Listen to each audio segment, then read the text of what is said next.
Hello students, welcome to today's class. तो student, आज के इस वीडियो में जो है हम कंप्लीट करने वाले हैं चैप्टर 2 के कुछ और टॉपिक्स को, जो कि है इंटरनेट सर्विसेज।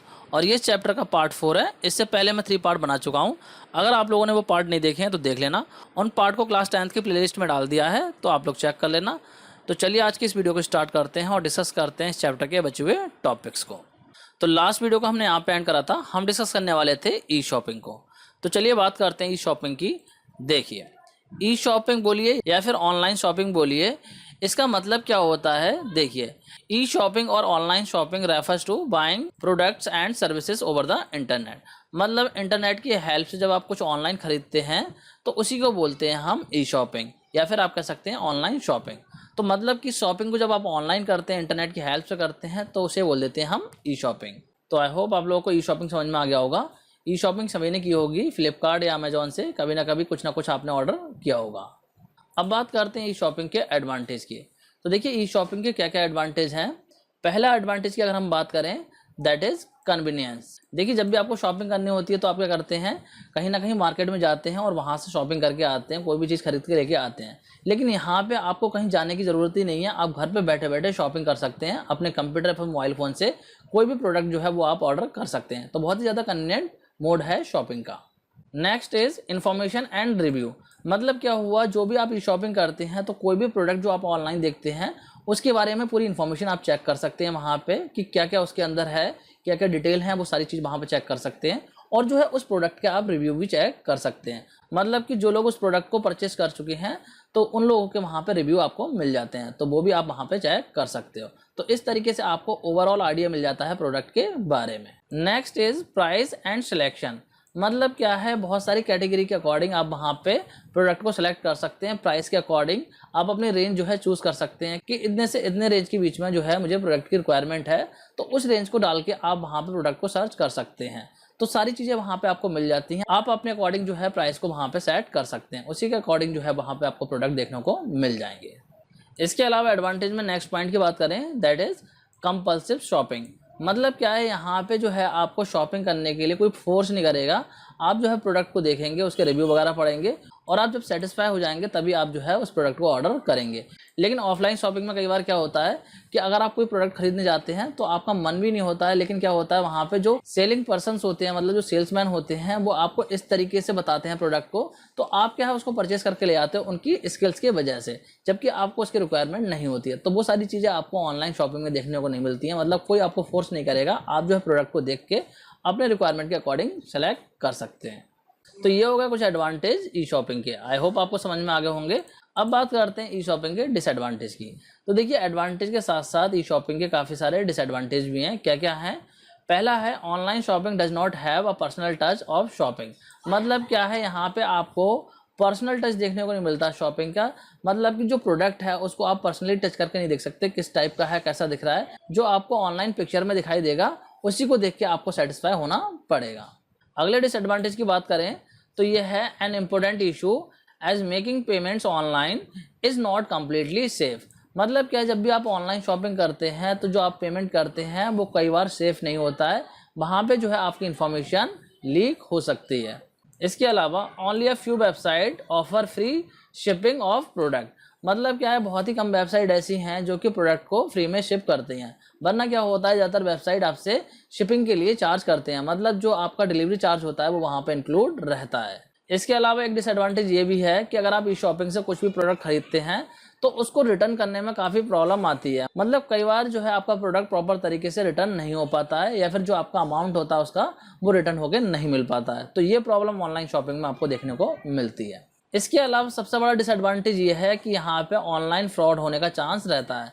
मतलब क्या हुआ कि बहुत सारी वेबसाइट लोग क्या करते हैं, फेक बना लेते हैं, और वहाँ पे आप जो है कोई भी प्रोडक्ट ऑर्डर करेंगे तो वो जो पैसा आप वहाँ पे पेमेंट करेंगे वहाँ पे आपका पैसा मारा जाएगा। मतलब कि फेक वेबसाइट बना के लोग पैसे हड़प लेते हैं। तो इस टाइप का रिस्क ऑनलाइन शॉपिंग में बना रहता है। तो इसीलिए जब भी ऑनलाइन शॉपिंग करें तो वेबसाइट को अच्छे से चेक कर लें, जो वेबसाइट है जिससे आप ऑर्डर कर रहे हैं वो जेन्युइन है या नहीं है, मतलब कि ओरिजिनल वेबसाइट है या नहीं है। बहुत बार स्पेलिंग में मिस्टेक होती है, चेक कर लीजिए। अमेजॉन या फ्लिपकार्ट जो वेबसाइट हैं उनकी स्पेलिंग को चेक कर लीजिए कि वहाँ पे जो स्पेलिंग अमेजॉन की है, फ्लिपकार्ट की, वही आ रही है।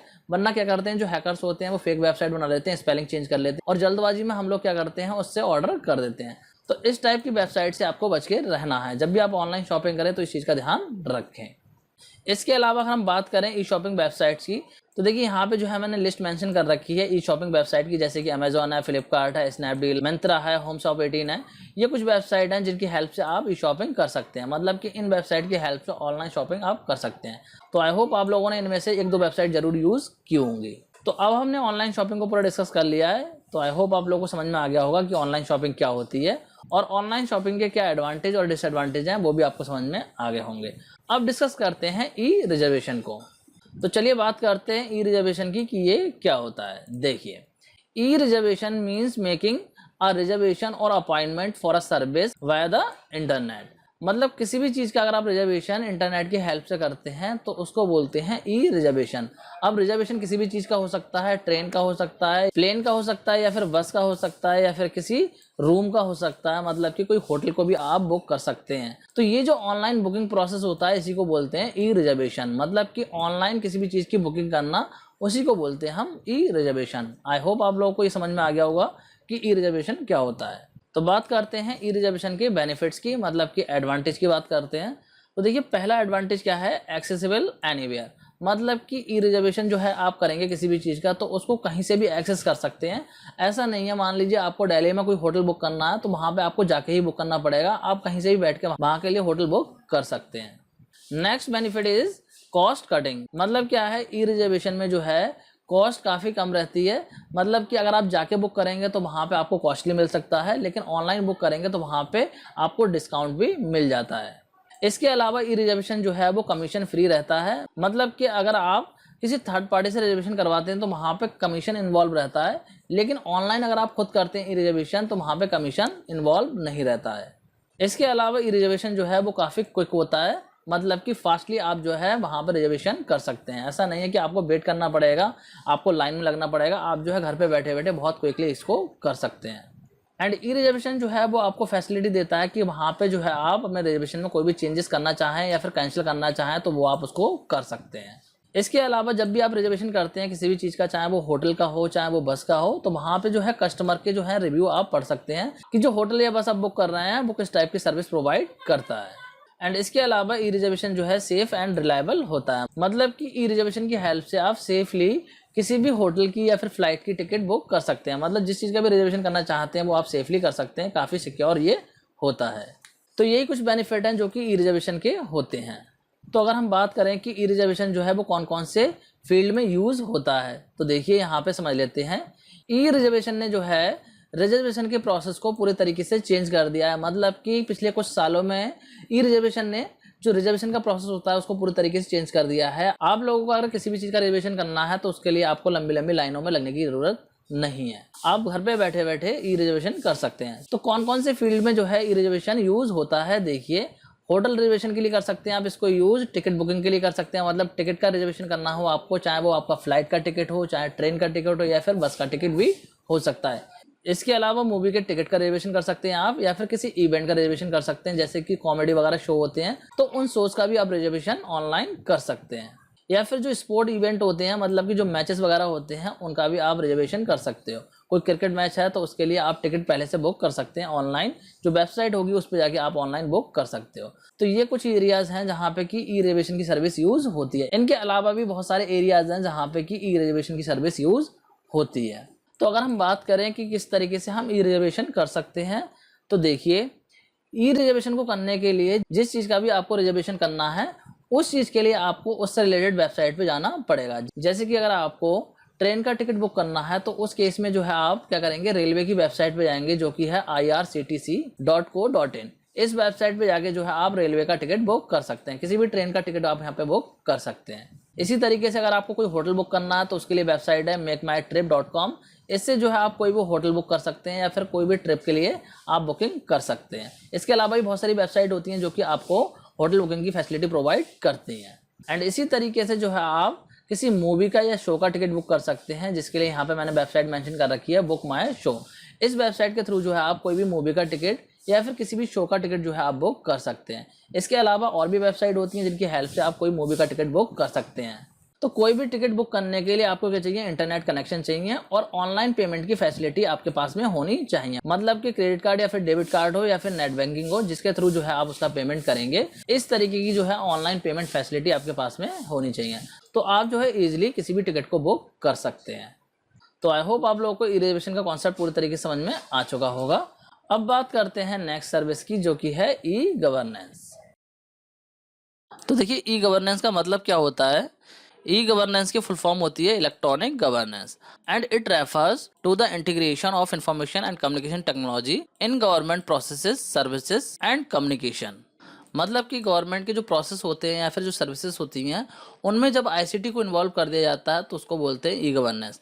इसको अगर और सिंपल टर्म में समझें तो सिंपली आप कह सकते हैं कि जब गवर्नमेंट जो है अपनी सर्विसेज को या इन्फॉर्मेशन को प्रोवाइड करने के लिए लोगों को इंटरनेट का यूज करती है तो उसको बोलते हैं ई गवर्नेंस। मतलब कि इंटरनेट का यूज करके वो सर्विसेज को या फिर इन्फॉर्मेशन को प्रोवाइड करती है लोगों को, तो इस सब को ही बोलते हैं ई गवर्नेंस। तो ई गवर्नेंस जो है वो हेल्प करता है गवर्नमेंट को to improve the efficiency of service delivery and exchange of information. मतलब कि यहाँ पे जो इन्फॉर्मेशन है या फिर जो सर्विसेज हैं वो ज़्यादा इफेक्टिवली लोगों तक पहुँचाई जा सकती हैं। तो इससे जो है डेमोक्रेसी को और भी ज़्यादा स्ट्रेंथ मिलती है। मतलब कि जो इन्फॉर्मेशन है या फिर सर्विसेज है वो ज़्यादा लोगों तक पहुँच पाती हैं ई गवर्नेंस की हेल्प से। तो यहाँ पे गवर्नमेंट का काम काफ़ी ईजी हो जाता है। तो यहाँ पे गवर्नमेंट का काम ज़्यादा अच्छे से हो पाता है। मतलब कि जो इन्फॉर्मेशन है वो ज़्यादा अच्छे से ज़्यादा लोगों तक पहुँच सकती है और किसी भी सर्विस को पीपल्स तक पहुँचाना है तो उसको बहुत ईजी वे में प्रोवाइड किया जा सकता है। तो आई होप आप लोगों को ई गवर्नेंस का कॉन्सेप्ट समझ में आ चुका होगा। अब बात करते हैं कि कौन कौन सी मेजर ई गवर्नेंस सर्विस हैं जो कि इंडिया में प्रोवाइड की जा रही हैं। मतलब गवर्नमेंट जो है वो कौन कौन सी ई गवर्नेंस सर्विसेज को प्रोवाइड करती है। तो यहाँ पे देखिए, अगर हम बात करें unique identification authority of India, ये जो सर्विस है इंडिया में ई गवर्नेंस के थ्रू प्रोवाइड की जाती है, जिसके लिए वेबसाइट है www.uidai.gov.in। तो ये वेबसाइट जो है आधार की वेबसाइट है। अगर आप लोगों ने कभी भी अपना आधार बनवाया होगा तो आप लोगों ने देखा होगा इस वेबसाइट पे ही आपको लॉगिन करना पड़ता है। तो यहाँ पे जो है आपकी यूनिक आइडेंटिफिकेशन बन जाती है। तो ये जो सर्विस है वो आपकी किसकी हेल्प से मिल रही है, आपको इंटरनेट की हेल्प से। मतलब कि हम कह सकते हैं यहाँ पे जो है ई गवर्नेंस हो रहा है।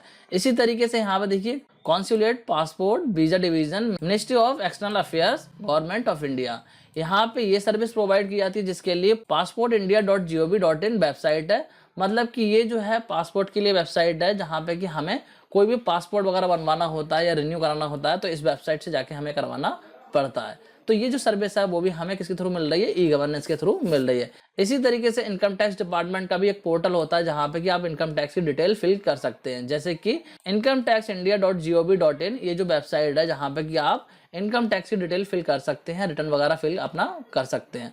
तो ये भी हमारी क्या है, ई गवर्नेंस का ही पार्ट है। इसी तरीके से ministry of corporate affairs, government of India, ये भी क्या है, हमारा ई गवर्नेंस का पार्ट है। मतलब कि यहाँ पे ये सर्विस भी हमें ई गवर्नेंस की हेल्प से प्रोवाइड की जा रही है। तो ऐसी बहुत सारी वेबसाइट हैं जिनकी हेल्प से ई गवर्नेंस की service government of India provide करती है। तो यहाँ पे जो है मैंने कुछ ही सर्विसेज को मेंशन करा है, इसके अलावा बहुत सारी सर्विसेज हैं जो कि government of India E governance की हेल्प से प्रोवाइड करती है। तो आई होप आप लोगों को ई गवर्नेंस का कॉन्सेप्ट समझ में आ रहा होगा और कौन कौन सी मेजर ई गवर्नेंस सर्विस हैं जो कि इंडिया में प्रोवाइड की जा रही हैं वो भी आपको पता चल गई होंगी। अब बात करते हैं डिजिटल इंडिया मूवमेंट की।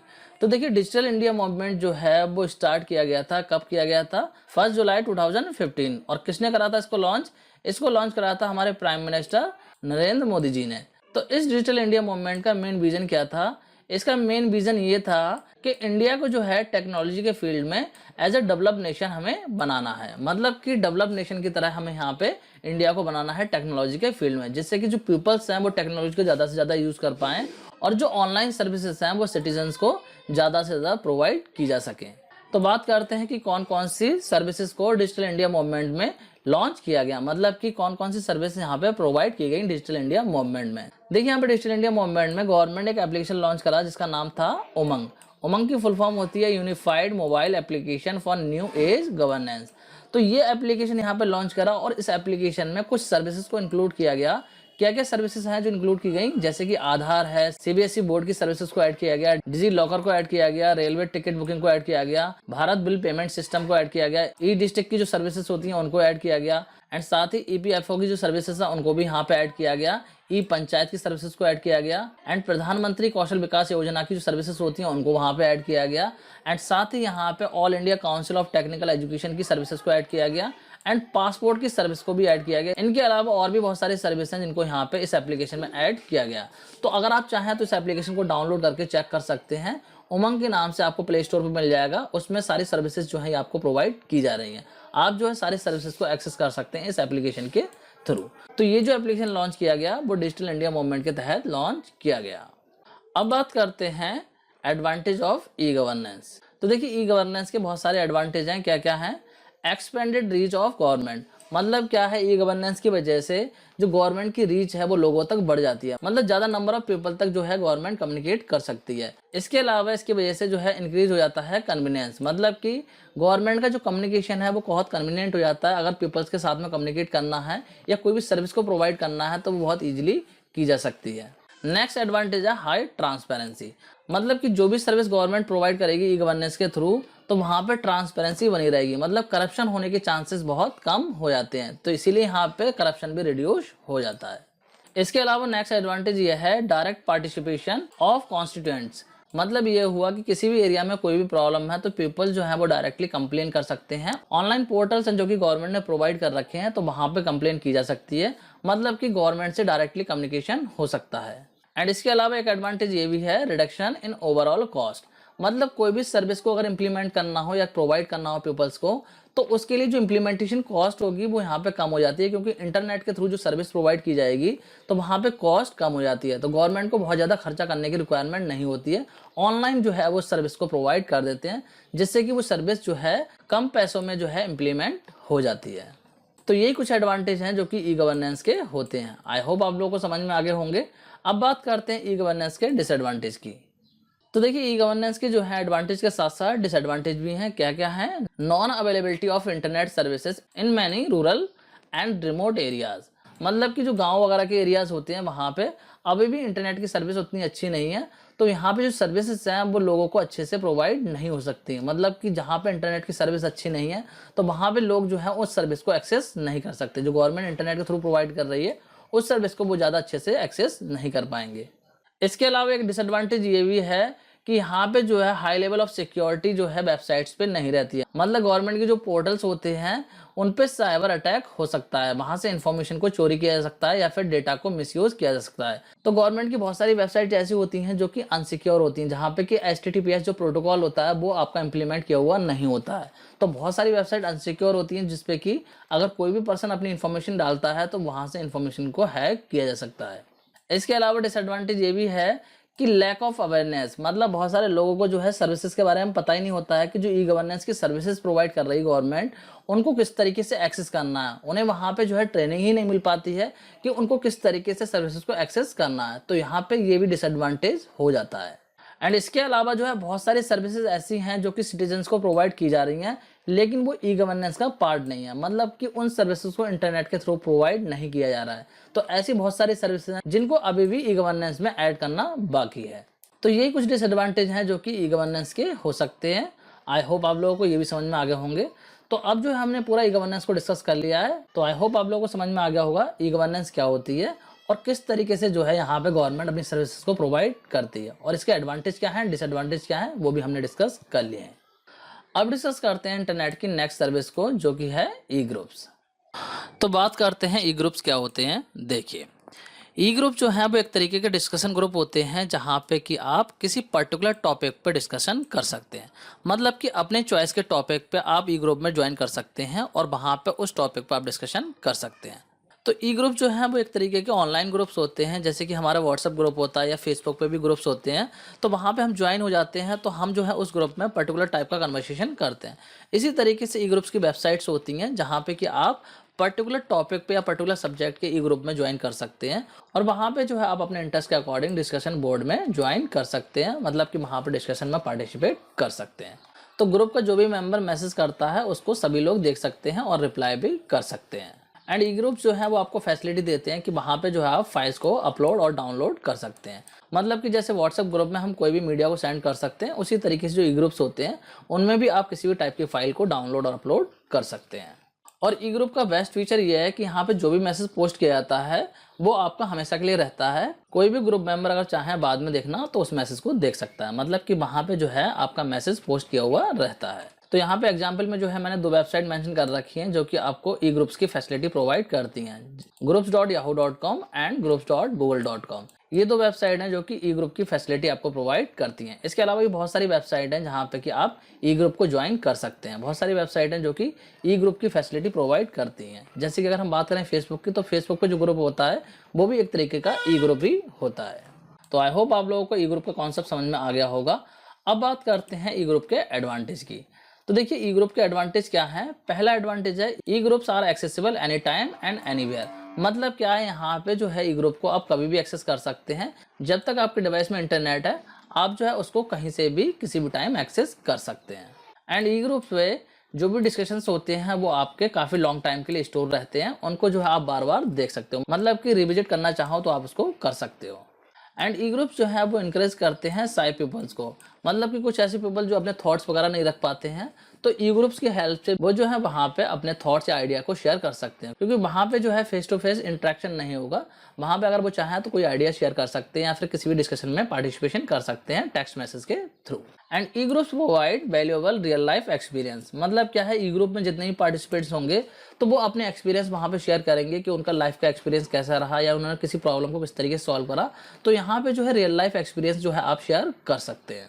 एंड ई ग्रुप का एक एडवांटेज ये भी है कि यहाँ पे जो मेंबर्स होते हैं ई ग्रुप्स के, वो जो है एक्टिव एंड सपोर्टिव कम्युनिटी को फॉर्म करते हैं बिना फेस टू फेस मीटिंग के।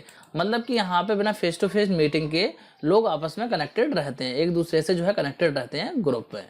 तो ये कुछ एडवांटेज थे ई ग्रुप्स के। आई होप आप लोगों को समझ में आ गए होंगे। अब डिस्कस करते हैं ई ग्रुप के डिसएडवांटेज को। तो देखिए ई ग्रुप्स के कुछ डिसएडवांटेज भी होते हैं। क्या क्या है। पहला डिसएडवांटेज है the participants of an e group communicate through text based message, no other mode of communication such as audio और वीडियो इज फैसिलिटेटेड। मतलब क्या है, यहाँ पे जो कम्युनिकेशन होता है वो टेक्स्ट के फॉर्म में होता है। यहाँ पे ऑडियो और वीडियो के फॉर्म में आप कम्युनिकेशन नहीं कर सकते। तो ये कह सकते हैं एक तरीके से डिसएडवांटेज होता है ई ग्रुप्स का। इसके अलावा जो भी डिस्कशन होता है ई ग्रुप में वो आपका लाइव नहीं होता है। मतलब कि यहाँ पे अगर कोई आप मैसेज करते हैं तो हो सकता है आपको वेट करना पड़े उस मैसेज के रिप्लाई के लिए। ये वाली लाइन इसी वाली लाइन का पार्ट है, यहाँ पे आ गया है। मतलब कि रिस्पॉन्स के लिए उसे जो है वेट करना पड़ सकता है। जो भी वहां पे उसने पोस्ट करा है ग्रुप में, तो उस पोस्ट पर रिस्पॉन्स के लिए उसको वेट करना पड़ सकता है। अगला डिसएडवांटेज क्या है ई ग्रुप्स का। A large number of people are involve in an e group and their different opinions may take the discussion to different direction. मतलब क्या है, ई ग्रुप्स में जनरली बहुत सारे पीपल ऐड होते हैं। तो वहां पे अगर किसी टॉपिक पर डिस्कशन चल रहा है तो अलग अलग लोगों के जो है अलग अलग ओपिनियन उस टॉपिक के रिगार्डिंग हो सकते हैं। तो वहां पे बहुत सारे ओपिनियन आ सकते हैं जिससे कि जो आपका कम्युनिकेशन चल रहा है वो किसी और डायरेक्शन में जा सकता है। एंड ई ग्रुप का सबसे बड़ा डिसएडवांटेज क्या है कि यहाँ पे जो मैसेज होते हैं वो कंबाइंड फॉर्म में आते हैं। मतलब जितने लोग भी उस ई ग्रुप में होंगे वो सारे मैसेज करेंगे तो साथ में सबके मैसेज डिस्प्ले होंगे। तो अगर आपको कोई इन्फॉर्मेशन फाइंड करनी है, मतलब कि कोई रिलेवेंट इन्फॉर्मेशन अगर आपको वहां पे ग्रुप में चेक करनी है, तो उसको फाइंड करने में आपको डिफिकल्टी हो सकती है, क्योंकि सभी के जो मैसेज हैं वो वहां पे कंबाइंड फॉर्म में आपको देखने को मिलेंगे। तो यही कुछ डिसएडवांटेज थे जो कि ई ग्रुप्स के होते हैं। आई होप आप लोगों को समझ में आ गए होंगे। अब बात करते हैं नेक्स्ट इंटरनेट सर्विस की, जो कि है सोशल नेटवर्किंग। तो सोशल नेटवर्किंग के बारे में सभी को पता होगा, अगर नहीं पता है तो यहाँ पे समझ लीजिए। सोशल नेटवर्किंग साइट जो है वो एक तरीके के ऑनलाइन प्लेटफॉर्म होते हैं जो कि फोकस करते हैं the building of social network. मतलब कि इनका मेन फोकस होता है सोशल रिलेशंस को बनाना। तो सोशल नेटवर्क को अगर हम सिंपल टर्म में समझें तो आप इस तरीके से समझ सकते हैं कि सोशल नेटवर्किंग जो प्लेटफॉर्म होते हैं, चाहे वो एप्लीकेशन हो चाहे वेबसाइट हो, वो इस तरीके के प्लेटफॉर्म होते हैं जहाँ पे कि आप जो है लोगों से जुड़ सकते हैं और अपने इंटरेस्ट के अकॉर्डिंग चीज़ों को शेयर कर सकते हैं। मतलब कोई एक्टिविटी शेयर कर सकते हैं वहाँ पे अपने इंटरेस्ट के अकॉर्डिंग। जो भी आपके इंटरेस्ट के पीपल हैं उनसे आप कनेक्ट हो सकते हैं। तो जो भी सोशल नेटवर्किंग साइट्स होती हैं उनको बोलते हैं सोशल मीडिया। जैसे कि फेसबुक है, ट्विटर है, लिंक्डइन है, ये सब क्या है, एग्जाम्पल हैं सोशल नेटवर्किंग वेबसाइट के। तो आई होप आप लोग को समझ में आ रहा होगा सोशल नेटवर्किंग क्या होती है। अब बात करते हैं सोशल नेटवर्किंग के एडवांटेज की। तो देखिए सोशल नेटवर्किंग के एडवांटेज क्या क्या हैं। ईजियर टू कनेक्ट, मतलब कि पीपल्स के साथ में आप इजीली कनेक्ट हो सकते हैं सोशल नेटवर्किंग वेबसाइट के थ्रू। एंड सोशल नेटवर्किंग के हेल्प से जो है आप न्यू कनेक्शंस भी बना सकते हैं। मतलब कि अपने न्यू फ्रेंड्स जो हैं आप बना सकते हैं सोशल नेटवर्किंग साइट्स के थ्रू। एंड सोशल नेटवर्किंग जो है वो आपको हेल्प करती है फ्री बिजनेस प्रमोशन करने में। मतलब कि मान लीजिए कोई आपका फेसबुक पेज है तो आप जो है अपने बिजनेस को प्रमोट कर सकते हैं उस फेसबुक पेज पे, या फिर आप अपने अकाउंट पे भी प्रमोट कर सकते हैं। जो आपका फेसबुक अकाउंट है वहां पे भी आप अपने बिजनेस के बारे में डिटेल डाल सकते हैं। तो एक तरीके से फ्री प्रमोशन वहां पे हो जाता है। इसके अलावा सोशल नेटवर्किंग जो है वो एक तरीके से एड की तरह काम करता है क्रिमिनल केसेस में। मतलब कि एक टूल की तरह ही काम करता है क्रिमिनल केसेस में, कि किसी क्रिमिनल को पकड़ना हो तो उसके लिए सोशल नेटवर्किंग साइट पर उसका प्रोफाइल वगैरह चेक किया जाता है कि वो किस टाइप की पोस्ट करता है, क्या क्या एक्टिविटी किस से कनेक्टेड है, वो सारी डिटेल भी सोशल मीडिया की हेल्प से मिल जाती है। इसके अलावा जो है सोशल नेटवर्किंग एक बहुत ही अच्छा मोड है इन्फॉर्मेशन को स्प्रेड करने का। मतलब कोई भी इन्फॉर्मेशन अगर आपको स्प्रेड करनी है तो उसके लिए बहुत ही अच्छा टूल है सोशल नेटवर्किंग साइट। कोई भी इन्फॉर्मेशन अगर आपको कहीं पे भी पोस्ट करनी है तो वो आप कर सकते हैं सोशल मीडिया की हेल्प से, जैसे कि फेसबुक, ट्विटर पे आप कोई भी इन्फॉर्मेशन डाल सकते हैं। एंड सोशल नेटवर्किंग जो है वो काफ़ी ज़्यादा फास्ट होती है। मतलब ऐसा नहीं कि आपको बहुत ज़्यादा वेट करना पड़ेगा, काफ़ी फास्ट होती है वेबसाइट या फिर जो एप्लीकेशंस होते हैं काफ़ी फास्ट होते हैं, बहुत स्पीड के साथ में आप इस पर चीज़ें कर सकते हैं। तो ये कुछ एडवांटेज थे जो कि सोशल नेटवर्किंग के होते हैं। आई होप आपको समझ में आ गए होंगे। अब बात करते हैं सोशल मीडिया के डिसएडवांटेज की। मतलब सोशल नेटवर्किंग के क्या डिसएडवांटेज हो सकते हैं। तो देखिए सोशल नेटवर्किंग के काफ़ी सारे डिसएडवांटेज भी होते हैं, जैसे कि पहला है साइबर बुलिंग। साइबर बुलिंग क्या होती है? मतलब ऑनलाइन अगर आपका कोई अकाउंट है, जैसे कि फेसबुक वगैरह पे अकाउंट है, तो वहां पे आपको साइबर बुलिंग का सामना करना पड़ सकता है। हो सकता है लोग जो है वो आपको गलत कमेंट करें, आपके कलर के लिए कमेंट करें या फिर आपके फैमिली बैकग्राउंड के लिए कमेंट करें, तो इसी को बोलते हैं साइबर बुलिंग। मतलब कि जो बुलिंग हो रही है वो ऑनलाइन हो रही है, तो इसी को बोलते हैं साइबर बुलिंग। तो ये हो सकती है सोशल नेटवर्किंग साइट्स पे। इसके अलावा दूसरा डिसएडवांटेज ये है लेस रियल लाइफ इंटरेक्शन। मतलब कि यहाँ पे रियल लाइफ इंटरेक्शन नहीं हो पाता है। जो ऑनलाइन दुनिया है उसी में आप खोए रहते हैं कि आपको लगता है ये सब रियलिटी है, लेकिन वहाँ पे जो है रियलिटी नहीं होती है। मतलब रियल लाइफ का एक्सपीरियंस आप ज़्यादा नहीं कर पाते हैं, क्योंकि लोग जो है वहाँ पे चीज़ें जो पोस्ट करते हैं वो हो सकता है फेक हो। एंड इसके अलावा सोशल नेटवर्किंग की एडिक्शन भी हो जाती है। एडिक्शन मतलब आपको एक तरीके से लत लग जाती है कि आपको लगता है कि इनको यूज़ करना ही करना है। मतलब आप दिन में 2-2, 3-3, 4-4 घंटे सोशल नेटवर्किंग ही कर रहे हैं, तो इसकी जो है एक तरीके से एडिक्शन भी हो जाती है। इसके अलावा जो है सोशल नेटवर्किंग साइट पे मिसलीडिंग इन्फॉर्मेशन भी मिलती है। मतलब फेक इन्फॉर्मेशन बहुत ज़्यादा देखने को मिलती है सोशल नेटवर्किंग साइट्स पे। जैसे कि अगर हम बात करें फेसबुक पे, तो फेसबुक पे काफ़ी सारी फेक इन्फॉर्मेशन अवेलेबल होती है। तो ये जो है इसका बहुत बड़ा डिसएडवांटेज है।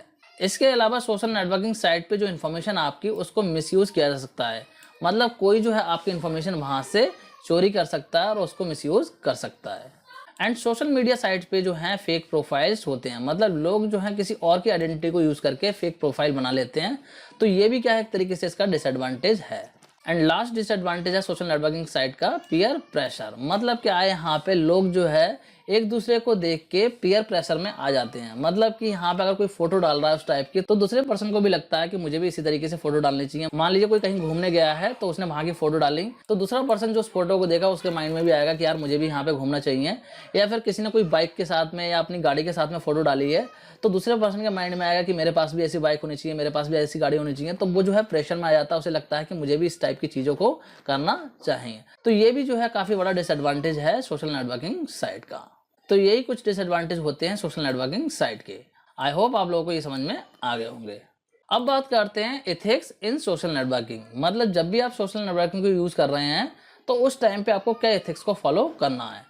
तो देखिए जब भी आप सोशल नेटवर्किंग को यूज करें तो सबसे पहले आपका जो है पर्सपेक्टिव बिल्कुल राइट होना चाहिए। मतलब राइट पर्सपेक्टिव के साथ में सोशल मीडिया को यूज कीजिए। ऐसा नहीं है कि आप कोई नेगेटिव थिंकिंग को लेकर उसको यूज कर रहे हैं। आपका पर्सपेक्टिव बिल्कुल सही होना चाहिए कि आपको जो है वहां पे कोई गलत इन्फॉर्मेशन को नहीं फैलाना है, आपको जो है सही तरीके से उसको यूज करना है, किसी को जो है गलत मैसेज नहीं करना है। वो जो है आपको पर्सपेक्टिव बिल्कुल सही होना चाहिए सोशल नेटवर्किंग को यूज करने के लिए। इसके अलावा जब भी सोशल मीडिया को आप यूज करें तो आपका पर्सपेक्टिव यूटिलिटेरियन होना चाहिए। अब इसका मतलब क्या होता है? इसका मतलब है कि जब आप सोशल नेटवर्किंग साइट को यूज करें तो आपके माइंड में ये चीज होनी चाहिए किस तरीके से जो है ये मेरे लिए यूजफुल हो सकती है। मतलब कि आपको सोशल मीडिया की यूजफुलनेस को देखना है कि इसकी हेल्प से आप क्या क्या इन्फॉर्मेशन को गेन कर सकते हैं। तो यहाँ पे जो यूटिलाइजेशन को आपको चेक करना है, ये नहीं है कि आप खाली टाइम बर्बाद करने के लिए सोशल मीडिया को यूज कर रहे हैं। इसके अलावा you should have fairness perspective.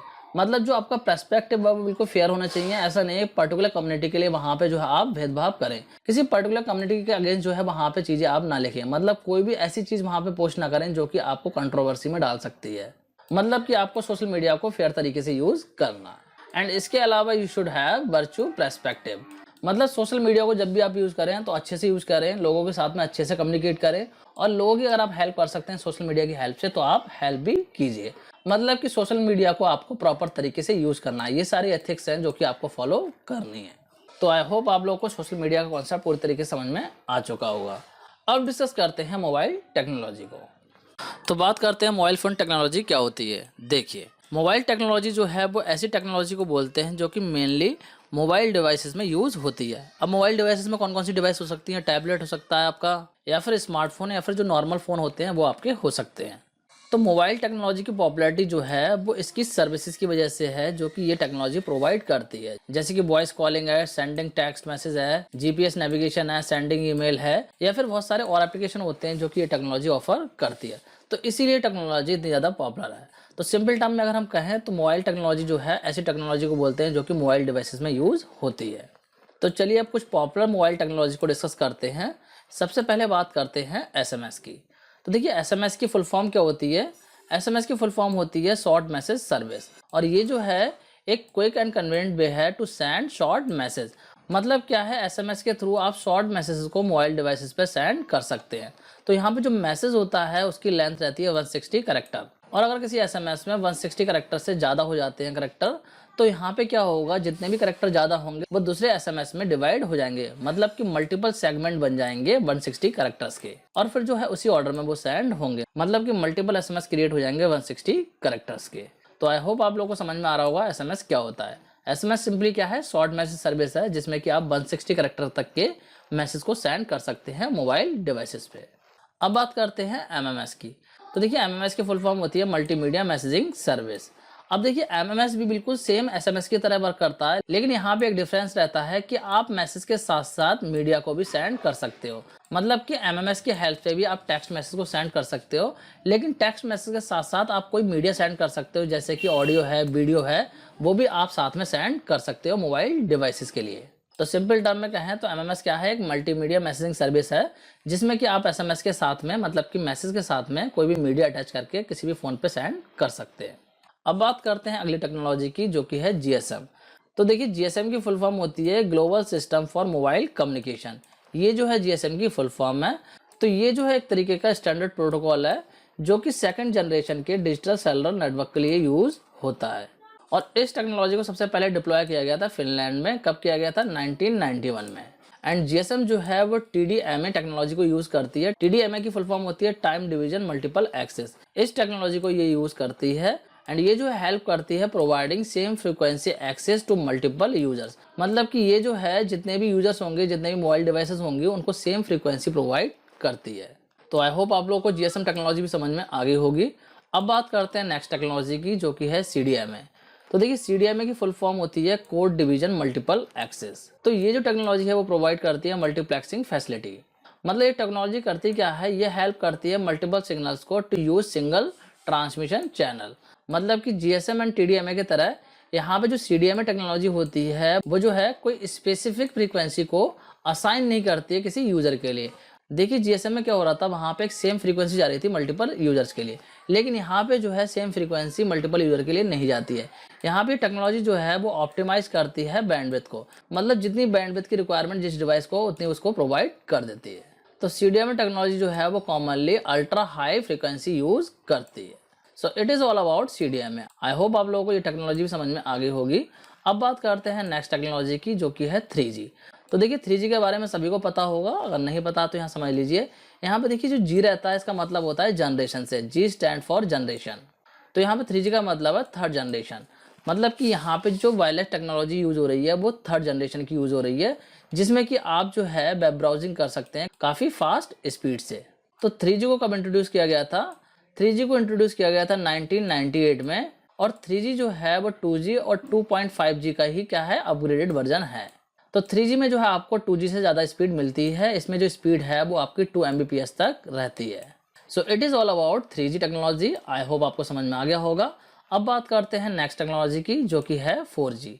तो देखिए, 4G की बात करते हैं। 4G आजकल हम लोग यूज़ कर ही रहे हैं, तो 4G के बारे में भी आप लोगों को पता होगा। 4G का मतलब है fourth generation wireless communication technology से।